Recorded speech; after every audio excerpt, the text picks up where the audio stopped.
Welcome back to Left Anchor. I'm Alexi the Greek. And I'm Ryan Cooper. So we are doing a newsy episode today. We've got Alexi back, but he is in Greece. Yes. And so, we're having to sort of improvise some podcast recording equipment this time. But I hope you'll bear with us. Just talking about current events, because there's a lot going down. Hard to keep up. Yep. Before we get to that, though, just a quick reminder, as usual, that we're sponsored by the American Prospect Magazine now. And so if you subscribe at the $10 a month tier on Patreon, you can get our free episodes as well as a free digital subscription to the website, plus a discounted print subscription if you wish. $5 a month to get our bonus episodes. Otherwise, rate, review, send to your friends, etc., etc. So, yeah, let's talk. Where to start? What's been happening?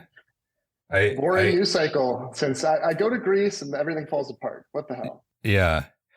I did briefly want to mention some. By the way, I saw just since this is my first one back in a couple of weeks. I got to say, I appreciated David Dayen being nice to me, but he tried to take my job there for a second. He was suggesting I was no longer needed, and that hurt my heart a little bit. So. I don't think David really would want to be recording like every week. He has better things. Fine, sure. He just wanted to show that he could do my job, but he has bigger and better things. I understand. He's a big talker, Well, I love you too, David Dayen, just so you know. Of course. But yeah, so the first thing I wanted to mention briefly was this submarine accident in which this crazy billionaire, Rush Stockton is his name, if I remember correctly. He made this submarine that was apparently made of discarded carbon fiber from airplane manufacturing, and some RV parts and a Logitech game controller. That's not funny, but it's funny. It was genuinely tragic in that a bunch of people slickered a bunch of people into going down there with him on this completely ridiculous, including a 19-year-old kid who was a son of a billionaire, right? Who didn't actually want to go. Apparently, his aunt said, and he did it for Father's Day type. Yeah. Saw some a bunch of commentary from real professionals like James Cameron. Apparently, this is like the very first deep sea submersible fatal accident ever. Right. Actually, very safe. Apparently, if you're not totally stupid and libertarian about it. Yeah, a real case of hubris. I mean, this is the thing. It's like it's an incredibly difficult engineering challenge to go down there, where the pressures are just incredible. 1,000. Oh, spoiler alert! It imploded and they got vaporized. Yeah, they got squished. But what you do is you just build the shit out of your submarine. You way over engineer it, and then you test it really thoroughly. And all these professional organizations, I mean, it's kind of a hobbyist community almost. There is a business of people, a company owned by the Valve CEO, Gabe Newell, that does this sort of thing all the time. But, he just spent like $35 million and had it all certified, and it's fine. You just have to check all the boxes. Yeah. Well, and so this was a capitalist enterprise though, right? That this guy that built this stupid thing, it was, making people pay $250,000 a person to be on a 5-seater, right? This tiny little thing that has no room. What a miserable claustrophobic experience. I can't even, anyway, but it worked. Apparently, he'd done it successfully for any number of times. But the whole point is, if you don't have a structurally sound, material, that it's going to over time slowly weaken and slowly allow for a structural failure. And so the first time will be fine, the second time might be fine, but at some point it won't be fine, and that's why you don't do things like that. Yep. Very, very sad, the collateral damage. But so hubris of billionaires, whether it's passenger or the capitalist in charge. But what are other lessons to draw from this, do you think? I mean, it's probably not a surprise that this got so much attention. Because it's very, very weird. Yeah, you have a very strange, very, a scary sort of compelling thing to talk about on the news, and the guy's going to investigate one of the great symbols of like the hubris, meeting its nemesis, and also like one of the great pop cultural phenomenons over the last century. I mean, it's been, how many movies, including like one of the highest grossing of all time, that was a worldwide phenomenon. Did we mention that the whole point was to check out the wreckage of the Titanic? That's an important point. Right. Yes. Yes. I maybe did forget to mention that, but yeah. So I see why people would pay so much attention to it. But on the other hand, there was like a ship full of migrants in the Mediterranean that capsized, and like dozens of them drowned, I believe. And that's something that happened. They estimate hundreds of people drowned. That's just the bodies. So far, they've only recovered so many bodies, right? But yeah, and this is a thing that happens like regularly, and nobody cares. We'll talk about Greece in a minute, but this is more or less the explicit policy of the European Union to make crossing the Mediterranean as difficult and dangerous as possible. And so people pack onto these like rickety ass ships that capsize in heavy seas, and a bunch of people drown, and then Europe's like, well, shouldn't be doing that. Unfortunate. Yeah. Unfortunate. Right. Yeah. And just to stick on that a little bit, we talked about this, if you remember, years ago with Brad Evans about spectacle.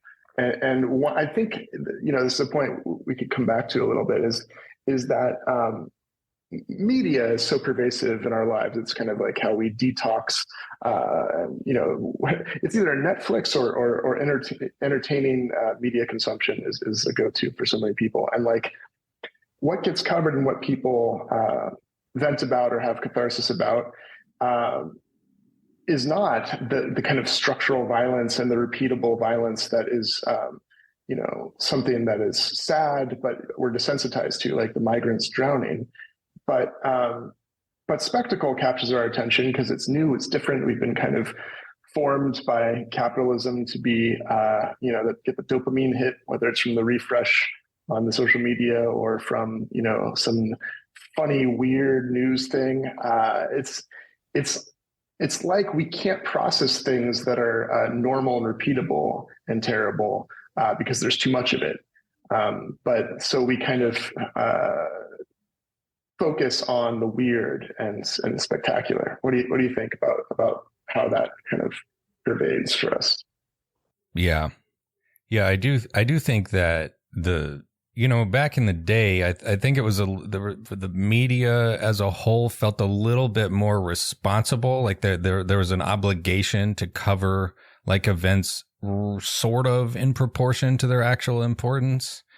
Obviously like that wasn't how the media worked like in the 1960s or whatever, like really.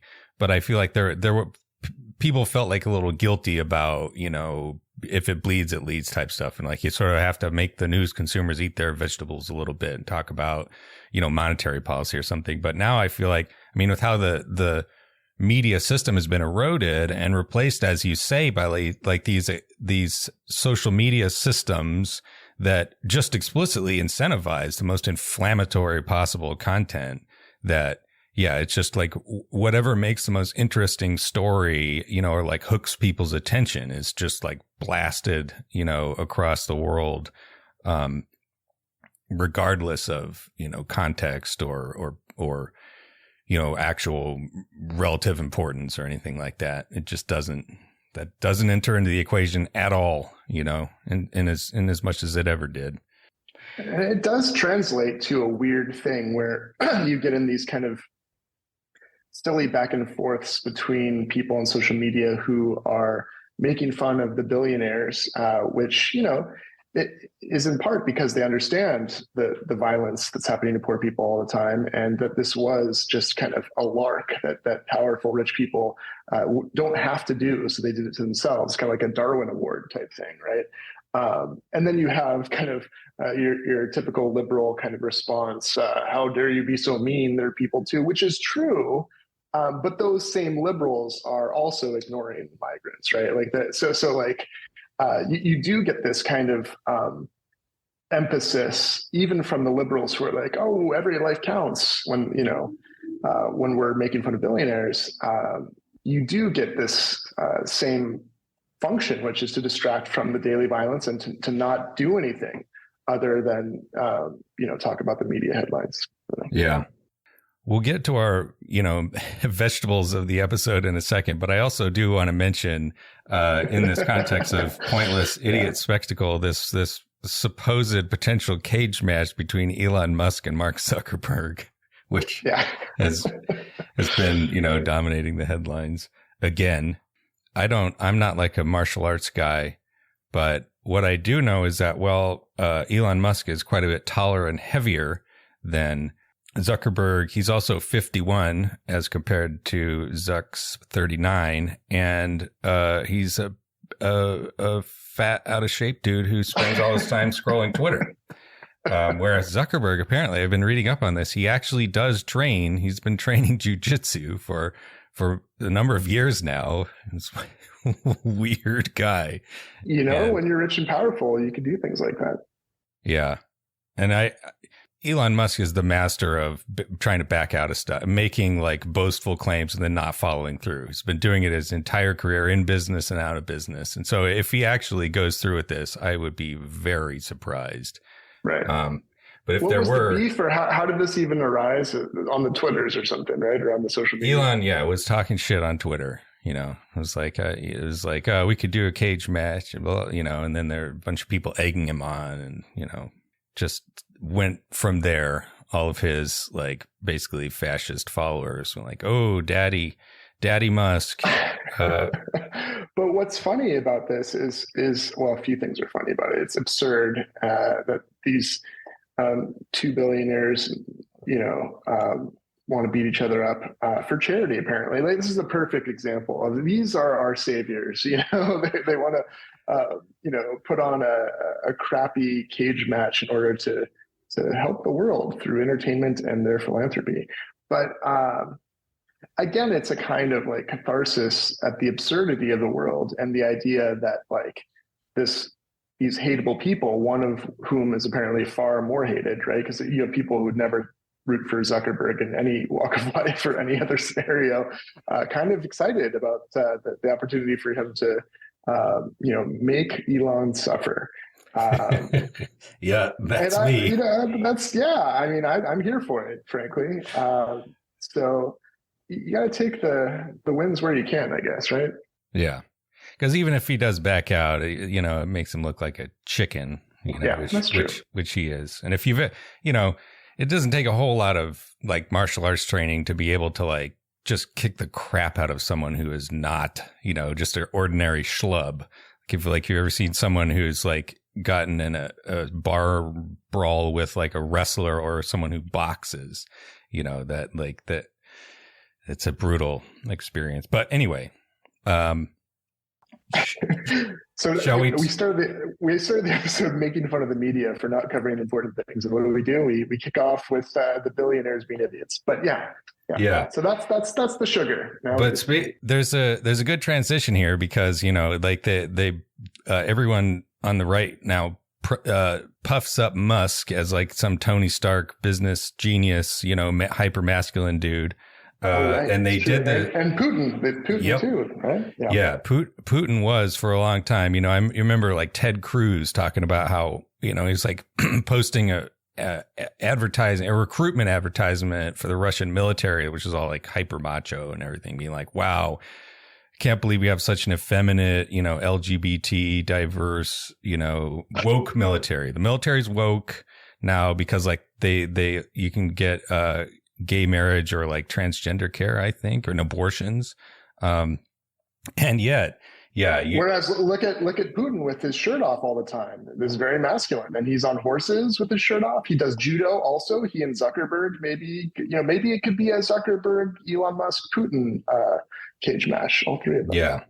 But so not only has this war in Ukraine gone much worse than everyone thought it would for Putin, even people who didn't support him, we now had in the last couple of days a sort of attempted coup, it seemed like, from the semi-private military company Wagner, which is run by Yevgeny Prigozhin.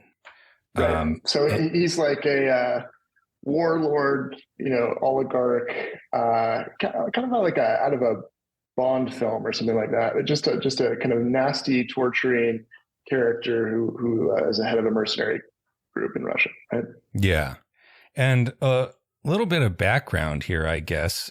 So Wagner has for decades now been, as you say, sort of like Blackwater, fiefdom. Yeah, Blackwater, except like way more influential at the top, which is saying a lot. Yeah, but. Yeah, so doing all sorts of like wet work for Putin all around the world. They're involved in the war in Chechnya. And they have been centrally involved in the Ukraine war, in some of the hardest fighting. They were on the front lines at Bakhmut, which is, the big battle that happened like all this winter, basically, in which Russia expended just a tremendous number of casualties to take the objectively kind of pointless little city that's now been completely ruined. Wagner they've conscripted a bunch of people out of the prisons in Russia and basically sent them on human wave attacks, which is why the casualties were so terrible, or a big part of the reason. But during that battle, Prigozhin, he accused the Russian Ministry of Defense of denying like ammunition and equipment supplies to his troops, and a couple of days ago accused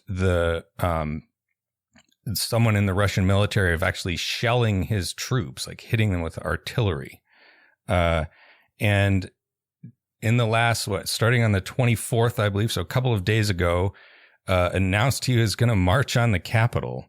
And so if you look at a map of Ukraine, so he left eastern Ukraine and started going north and slightly east towards Moscow, and occupied the town of Rostov, shot down like a couple of helicopters and a reconnaissance drone, apparently. Which is a big deal. I mean, all those things are a big deal, but like it didn't meet resistance. And that was a major, I don't know, the equivalence for us would be like, I don't know, Dallas or San Diego or something, right? Like a major city. Yeah. And so initially reports were like, okay, this is weird and silly. But then it was like, oh, he's not facing any resistance from the Russian military. So it got stranger and stranger, right? Yeah. And what they did do is they tore up a bunch of roads and bridges on the outskirts of Moscow.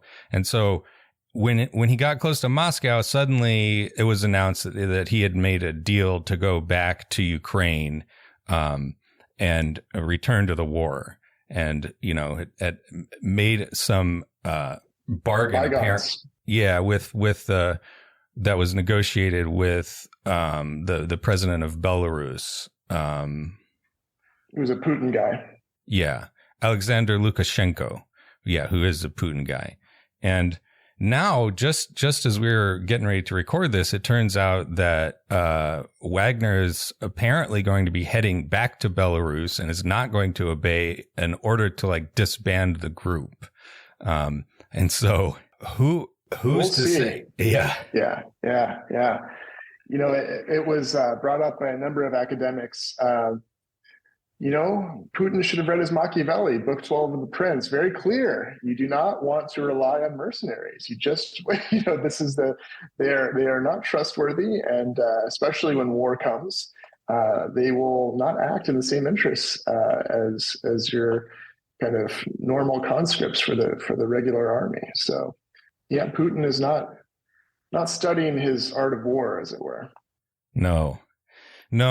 And yeah, as we say, it's not at all clear what's going to happen, but I think we can conclude that the Putin regime is pretty unstable and has been rendered dramatically less stable by this war.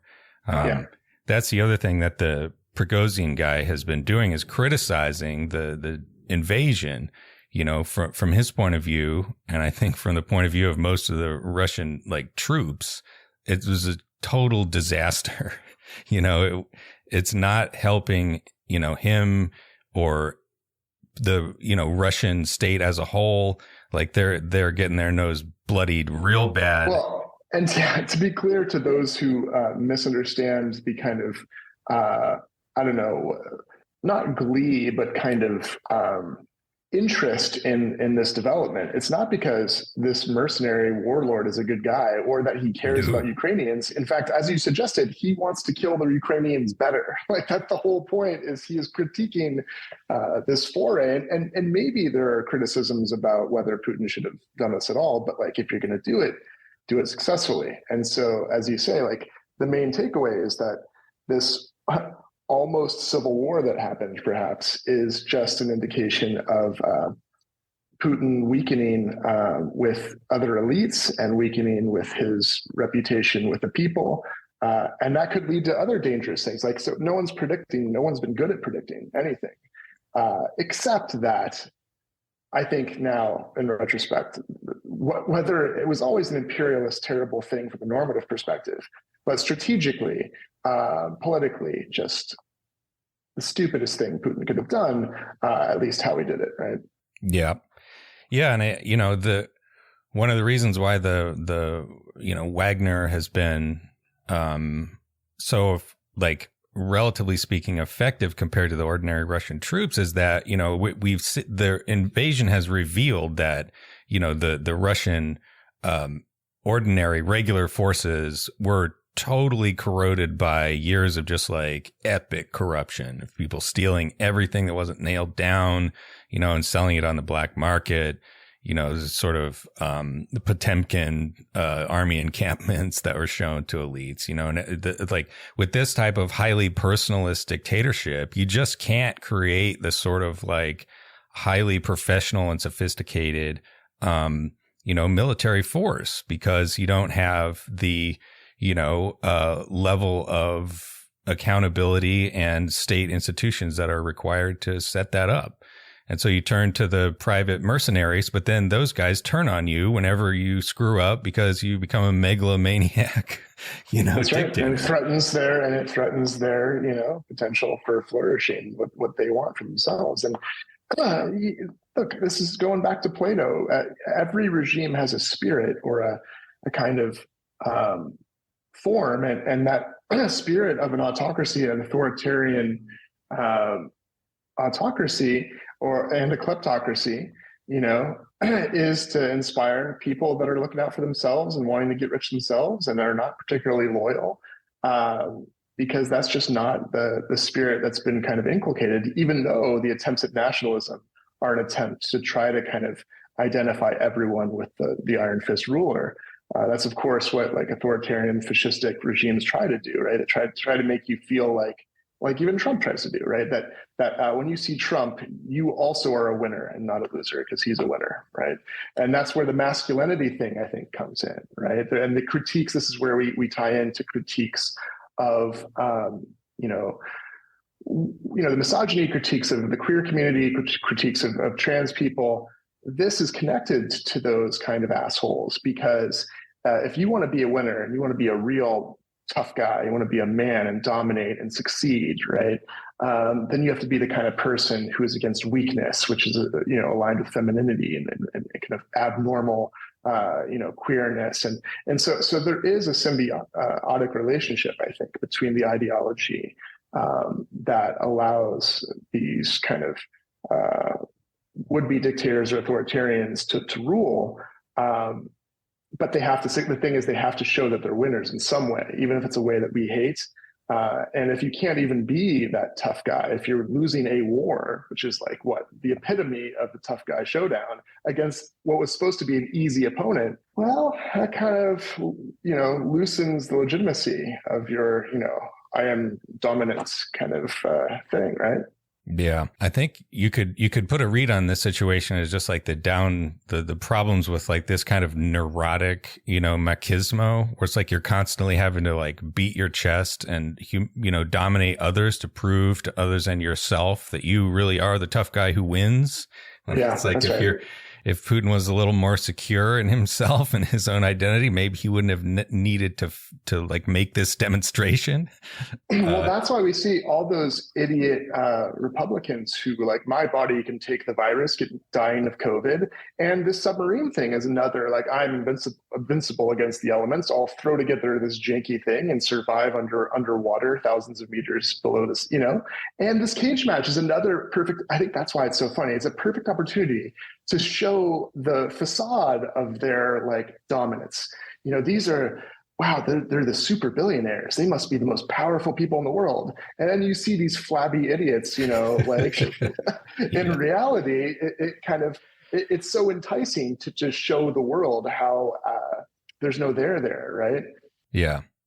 One, to wrap up on this part of the discussion, we should mention in brief that there is another counteroffensive going in Ukraine right now, that is going pretty slowly, it seems. Reading some reporting in the Financial Times and the New York Times, would basically just like Russia put up tons and tons of fortifications, especially mines, that just mined the shit out of everything. And so the vehicles are really struggling to make any progress. And the Ukraine doesn't have its like air defense that can go that far into the Russian occupied territory. And so they are getting hit by the Russian Air Force too.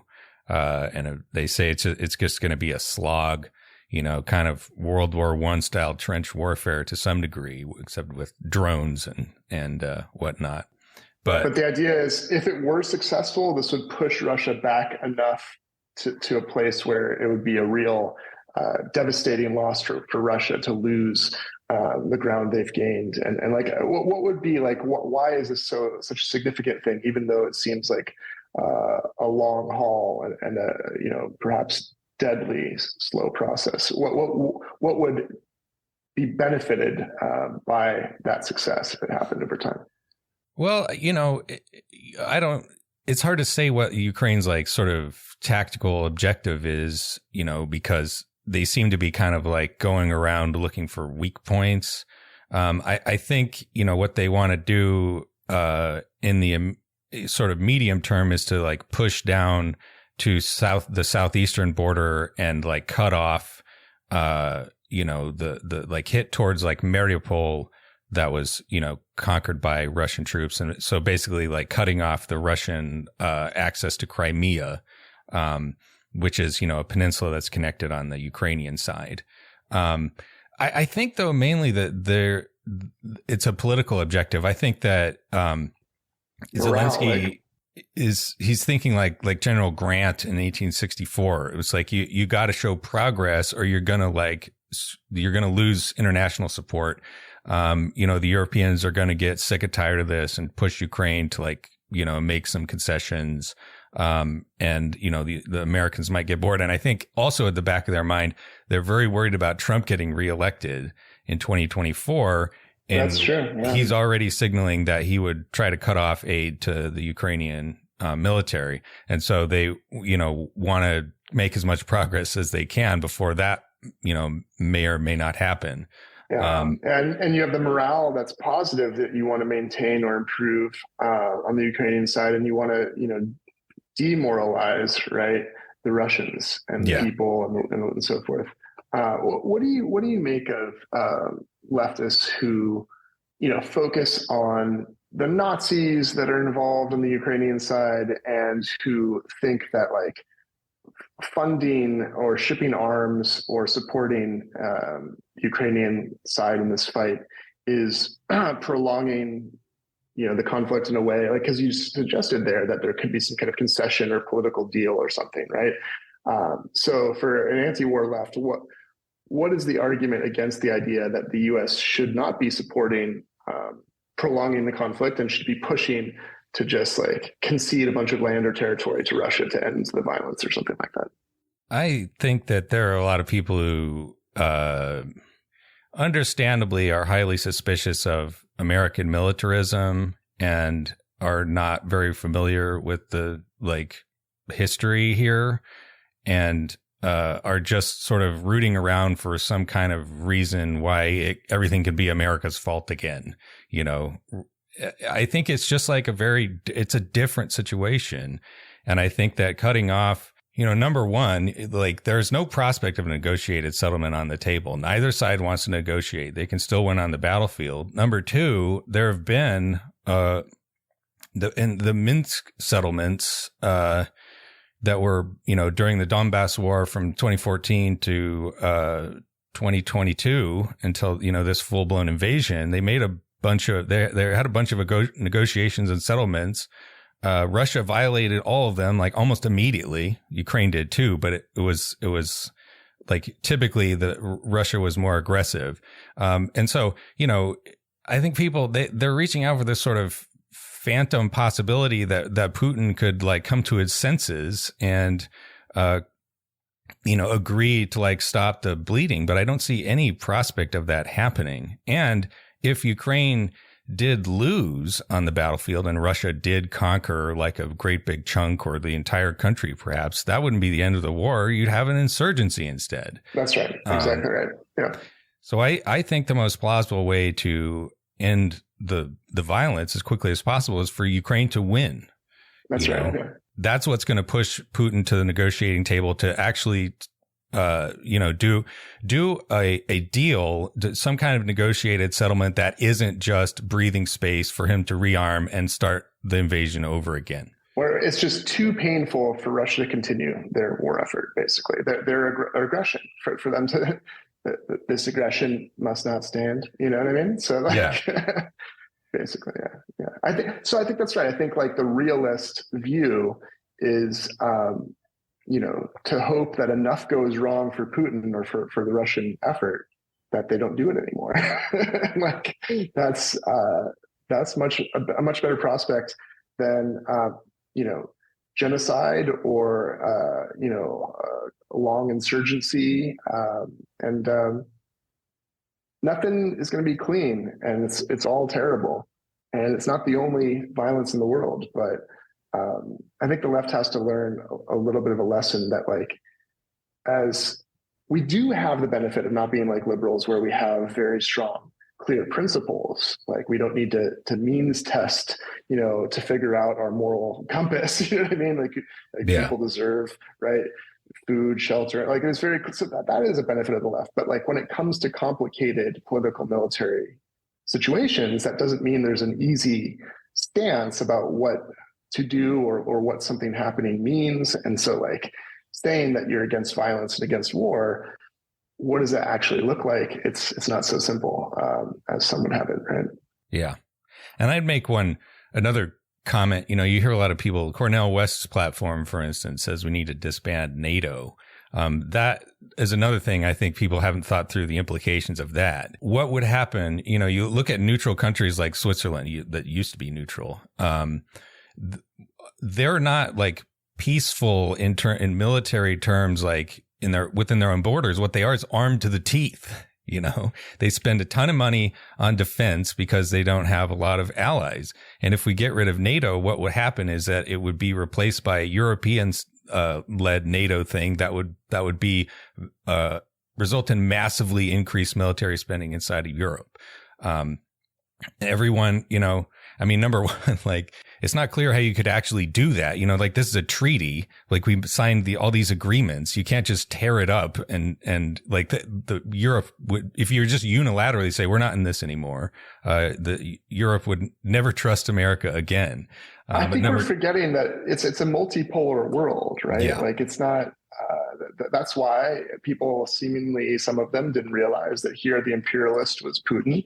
And you have, consequences for the U.S. just like withdrawing from, like, if you disbanded NATO, that is, I think, a kind of proxy for a heavily U.S. influenced or controlled outfit, right? And granted, that is, far away from our borders or whatever, but I think we have to stop thinking about that, right? We need a more, in a certain sense, globally united world that isn't united by capital being global, but by like trying to figure out ways to reduce violence and think about, refugees as a global issue, not a domestic issue, right? Or even a European issue. Like we don't want to do the kind of, Pat Buchanan thing and just like everyone to their camps, let's just have like everyone focus on their own nation. We want to have indeed an understanding of our interconnectedness, but not that's a global capitalist run perspective, one that's like solidaristic and understanding about human beings are equal and like all those good things. So like, what does that then entail? Right. Yeah. Yeah. I think you look at the history of how Poland got into NATO. They threatened they were going to develop a nuclear weapons program. And then they intervened in the 1996 election. They started meeting with Republicans who were attacking Bill Clinton for going slow on this. And then Clinton made a deal with Boris Yeltsin where Yeltsin agreed such that the announcement for the NATO expansion was timed after the Russian presidential election. So Yeltsin didn't get hit before it, but before the American presidential election. So Clinton could take credit for it. I think without that NATO guarantee, Poland would go straight for nuclear weapons. I think that's unquestionable. It'd just be massive proliferation. In addition to, just like remilitarization across the whole European continent. That's probably good enough for Ukraine. I think so. Should we talk Greece? We could talk Greece. Since we're talking authoritarians, we could do a quick discussion of Modi, the Indian prime minister being massaged with open arms or whatever. I don't know. The Biden administration just throwing out the red carpet and really, for geopolitical reasons, obviously, but like really embracing someone who we should say is not so different from the Orbans and the other kind of right wingers, especially, the religious ones. So yeah, what do you think of this special love fest with Modi? How's that for sending the right signal to the world about our values? Yeah, I mean, presumably this is just about China, right? Washington thinks China is the new geopolitical adversary, and it's going to be so for the foreseeable future. And so you need to suck up to everybody who's potentially anti-China, whether it's, India or Vietnam or the Philippines, potentially, like Japan, especially. And I don't know what, like it's sort of like Liza Featherstone, you sent this piece over, has a good piece, running through Modi's like trail of abuses, involved in a pogrom in Gujarat in 2002. And it's all horrible.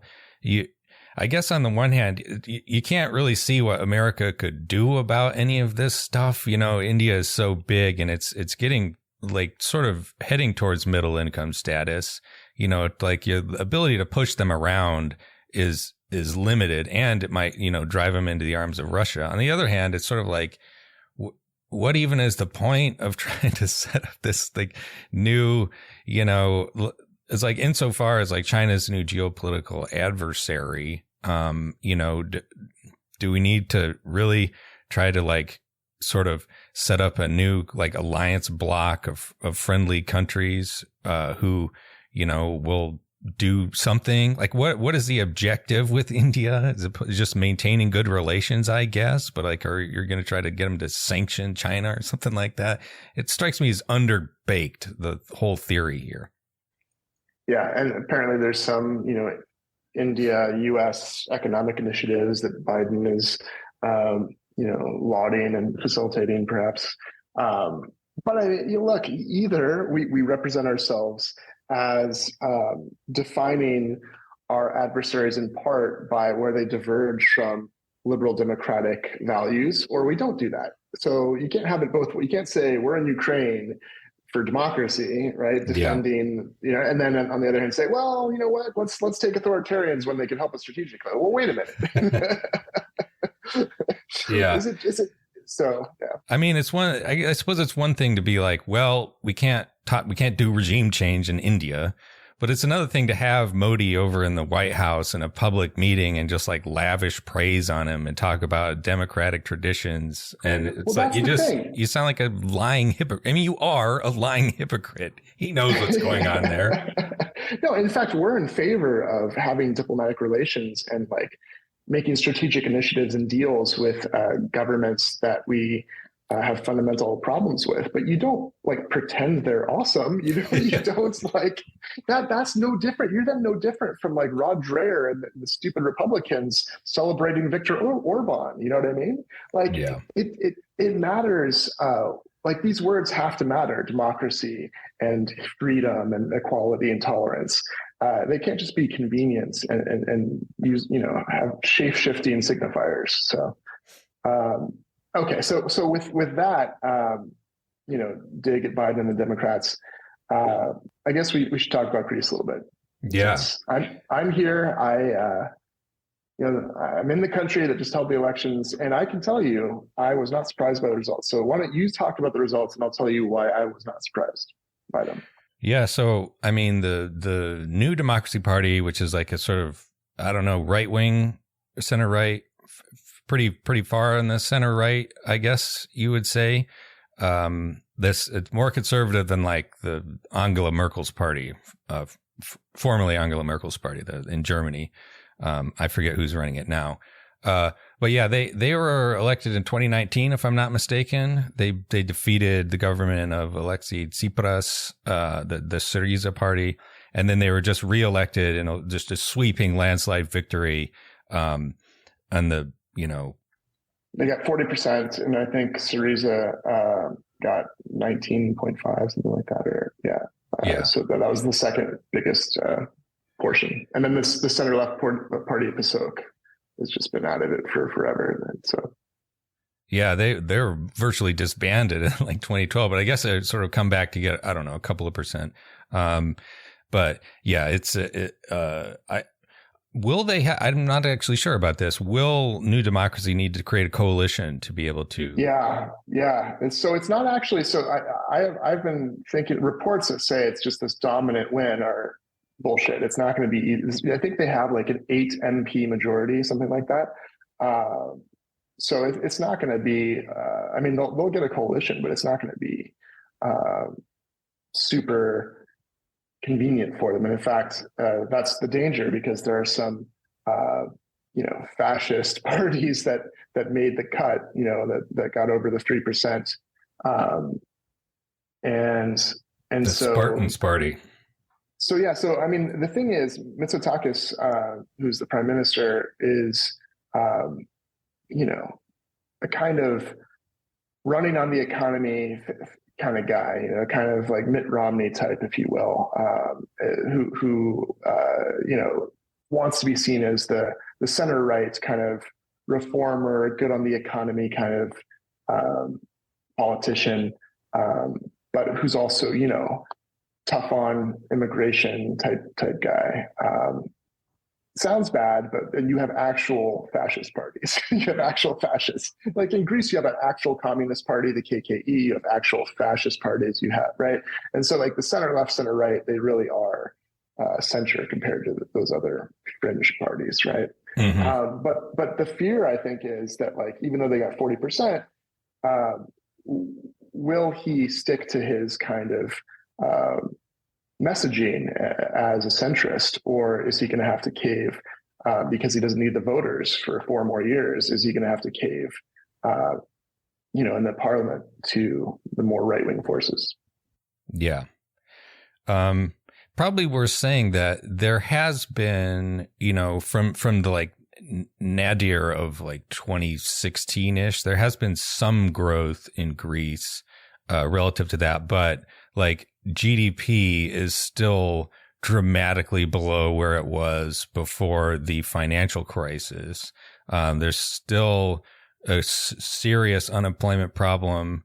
And, you sent over this article by Yanis Varoufakis, the former finance minister that I'll link to, that like a lot of this growth is pretty extractive, I guess the word would be.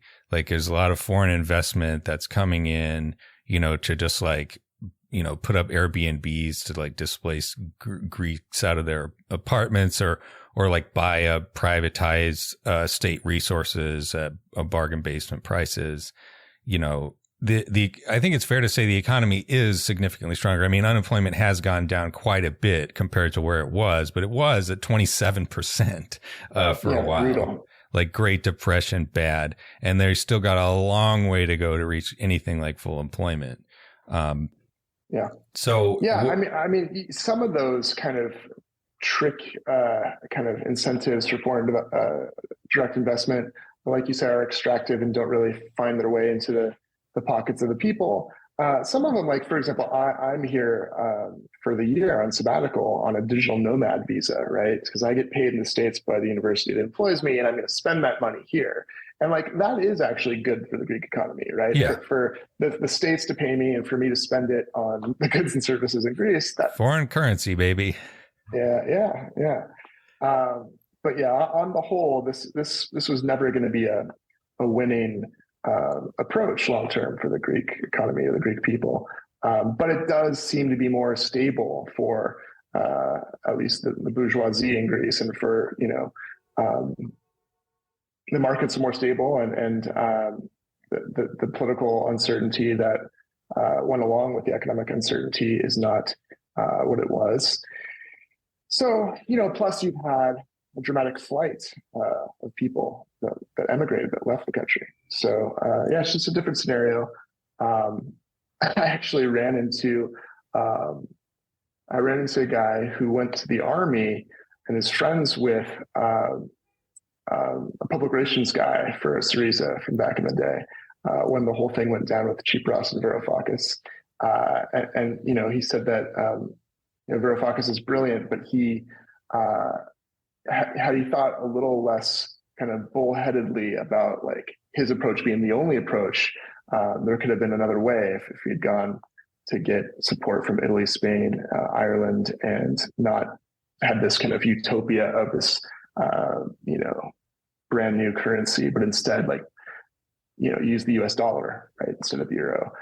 It was interesting. He had a lot to say about how Varoufakis was great in many ways, but it's too kind of single-minded in his approach, and could have been a different path. But we are where we are, and where we are involves a center-right party that is in part responsible for lining up with the EU against those migrants that are drowning, and against people fleeing these war zones or fleeing climate change problems, and so it looks like more neoliberalism plus nationalism and walls, right? It's a familiar thing. You mentioned you weren't surprised by the result. So what's the mood on the street like? The mood is, so what people might not know is that there was a big scandal in the Mitsotakis regime about spying. And apparently he was, I don't know if he was cleared, but he apparently could have plausible deniability, but there was spyware tapping on political opponents, and just heads rolled, people fell on swords, the whole deal. That didn't seem to matter. This latest disaster with the drowning migrants happened very close to the election. That didn't matter. But the reason I kind of had a feeling it wouldn't is the number one sentiment is it's not apathy as much as it is skepticism that their votes will do anything, that it will matter at all. So you had a massive drop. So even though this round had 40% for New Democracy, I think they were 250,000 votes less than last time, something like that. And there was a drop overall by, 10%, something like that, in the number of voters that came out. And this reminds me when we talked to David Broder about Italy, how people could get the mistaken belief that the far right is ascendant and it's popular, when really there's just kind of a certain history in terms of parliament and the parties involved, coupled with economic distress and people not believing in the system. And it's a kind of weak, and this is, in some ways true of the American right, it's a weak Republican Party in many ways, but that doesn't mean they don't come to power and do terrible things. It just means that the people aren't super happy about any of these idiots in power. and don't feel like much will change if they go to the ballot booth. So there was no real viable alternative that seemed like it would change anything. And as one of the Greeks I talked to said, what does it matter? Anything that gets done in Greece, you first have to, it's politics by telephone. I say, what do you mean? You got to call up France and Germany. That's before Greek politicians can do anything. They got to get on the phones with the countries that actually run everything here. Yeah, that was, listeners may or may not know, but that's probably an important background to this. The 2015 standoff between Syriza and the European Brussels, basically, the European institutions, European Central Bank above all, they had all this austerity forced on them under prior governments in 2010. Basically, you had the Greek state had borrowed a ton of money, and in fact had like camouflaged how much it had borrowed. And then when the recession hit, you had a crisis of confidence. But who lent them the money? A lot of it was French and German banks. And so the first bailout, at least, was basically just laundering a bailout of the French and German banks. It went into Greece and went right back out again to get that off of the bank's balance sheet. And then they imposed punishing austerity, basically as sort of moral cover to blame Greece for the crisis rather than, prior Greek governments which and would not the banks. Not help the overall debt of Greece at all, right? Made it worse, and led to all kinds of suicide and death and emigration. And it was disgusting.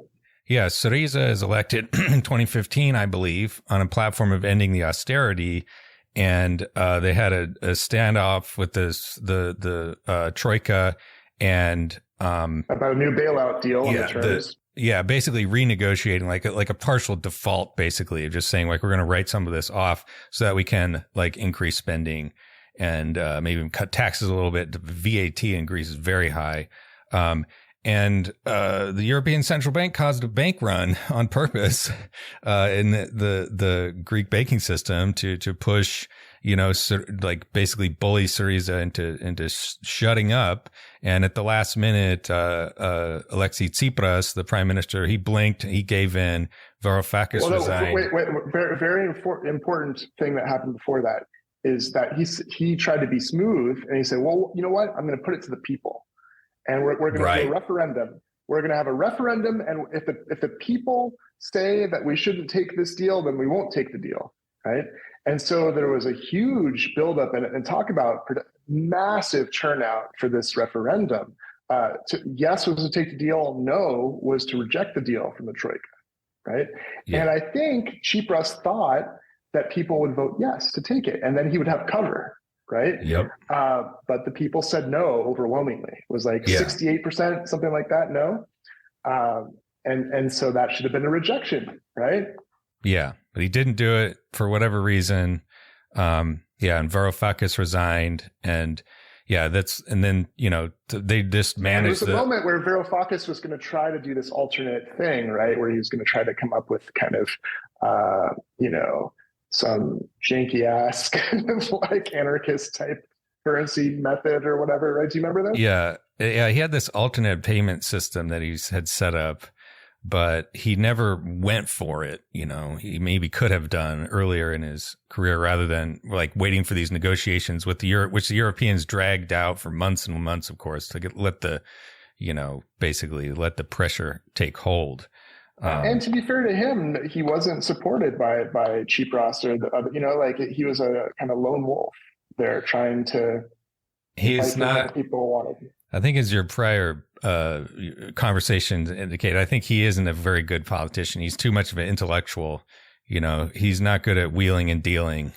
He's just like talking about the issues and not trying to make. He's brilliant and he's principled. He's maybe a little arrogant, narcissistic, and we would love to have him on the podcast if he's listening. But no, he couldn't get it done on his own. He has a great book, by the way, Adults in the Room.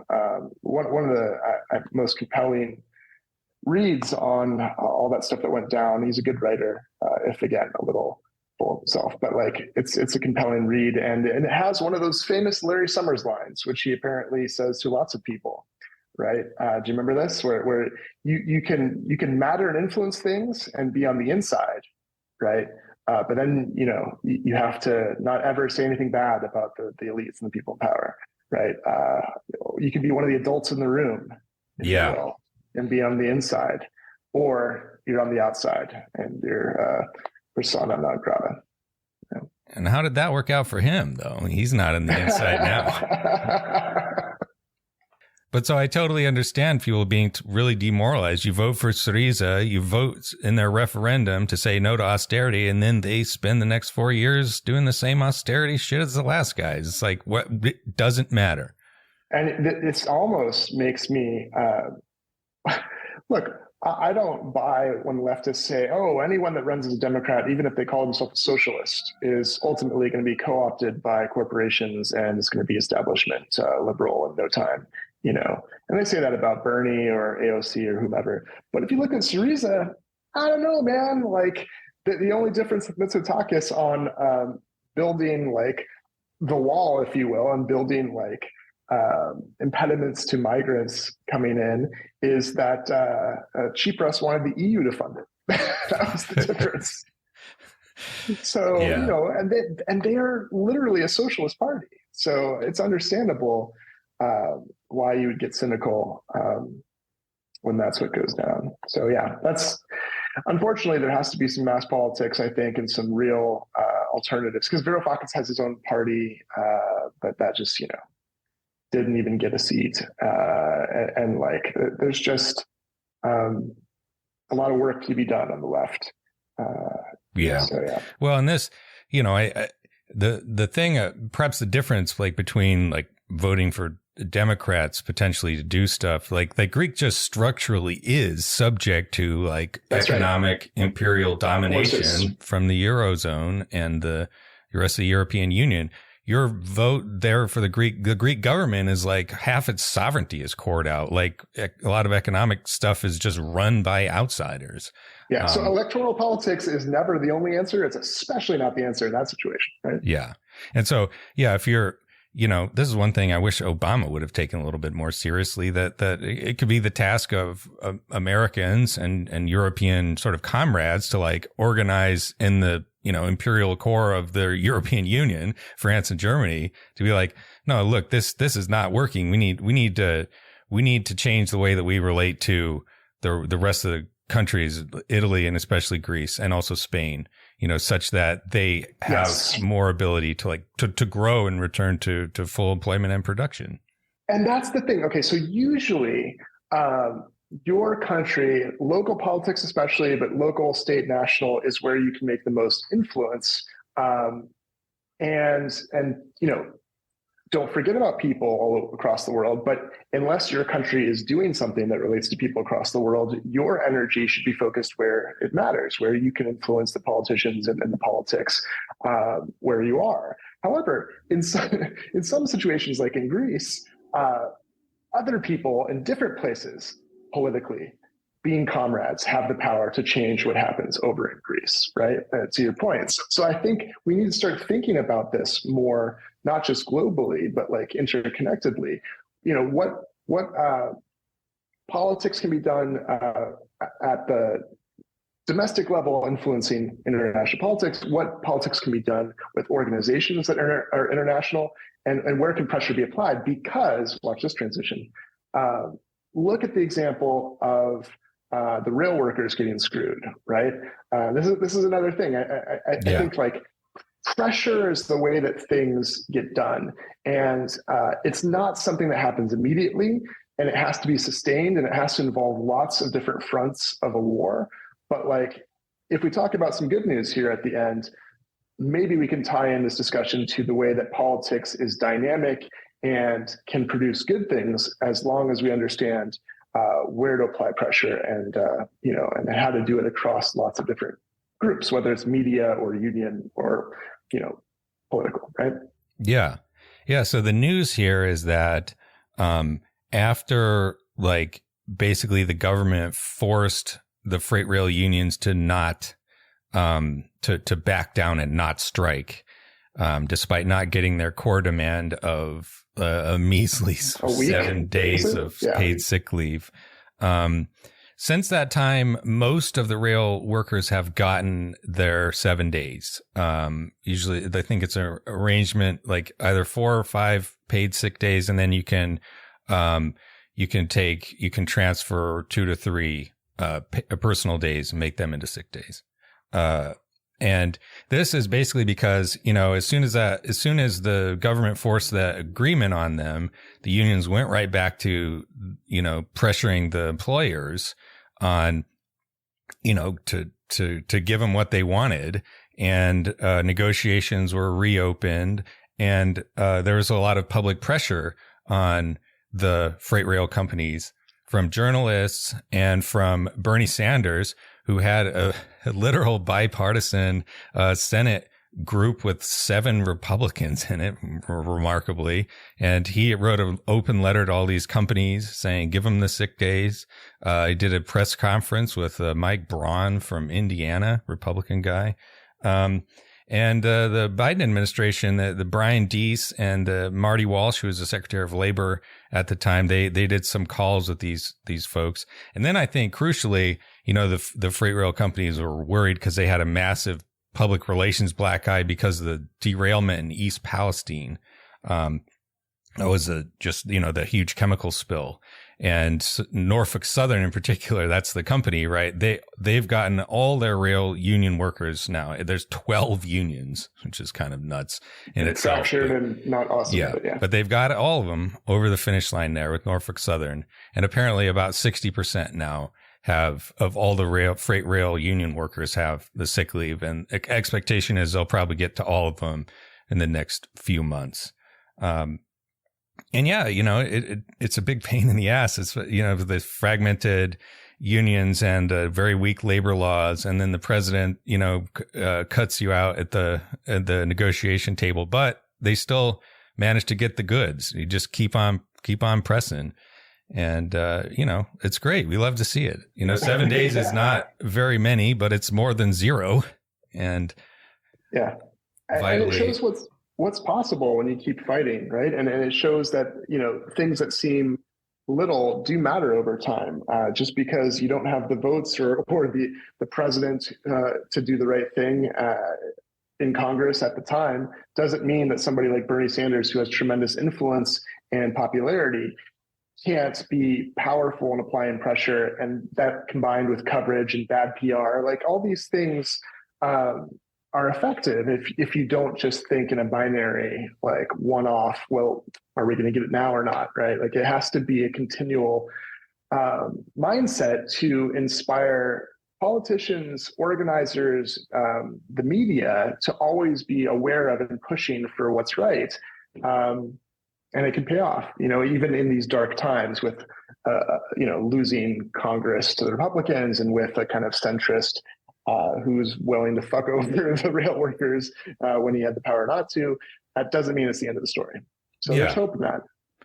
Yeah. And a lot of Democrats are saying like, oh, Joe Biden did this. So that's not true at all. He sold them out when it mattered. But I also think that like Obama never would have sent his National Economic Council dude or labor secretary over to yell at the rail executives. He didn't give a crap.